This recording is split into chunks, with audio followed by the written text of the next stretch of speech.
Each of these pictures is a self-portrait by a well-known artist. Although they are portraying very similar things, one main idea that differentiates them is how the artists have used line in their work. Line is the path created when an object moves from one point to another. In the visual arts, lines are made when you draw or paint marks on a paper or canvas, or when materials such as wood, glass, and metal are bent or shaped. Lines are also made by photographers and filmmakers when they choose how to angle their cameras and how to compose their shots.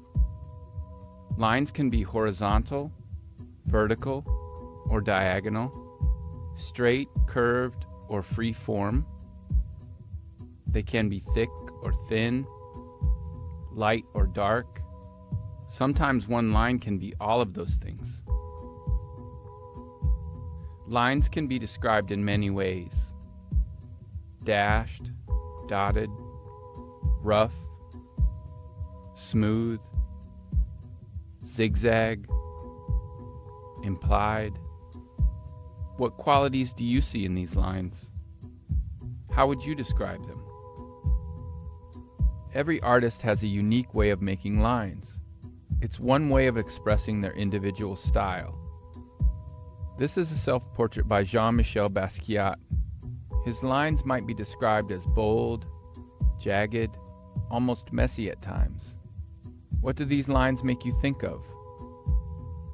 Why might he have chosen to represent himself in this way? Compare that to the faint, seemingly unfinished quality of this self-portrait by David Hockney. What do his lines suggest to you? Do they make you think or feel differently than the Basquiat self-portrait?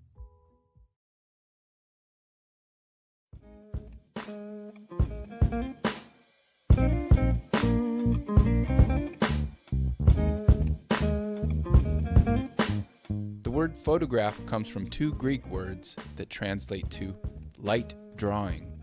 Some people describe photography then as drawing with light. Light defines objects and literally enables us to see things. Artists create the illusion of light by being able to produce a wide range of tonal and color values. In this photograph by Brett Weston, notice how the veins in the leaves of lettuce create areas of dramatic contrast between light and dark. When we see very, very dark tones next to very, very light tones, we call this high contrast, and artists will often use high contrast in their work to create a dramatic effect.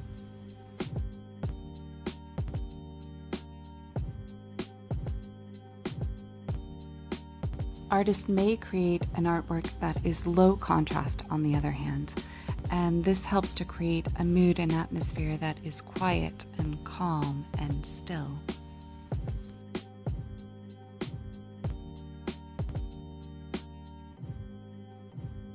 You should also look at how artists use tone to create 3D form. Artists can paint their subjects in a more realistic way, using softly blended tones, or artists might avoid using realistic tone in order to make their subjects look more flat or abstract or expressionistic.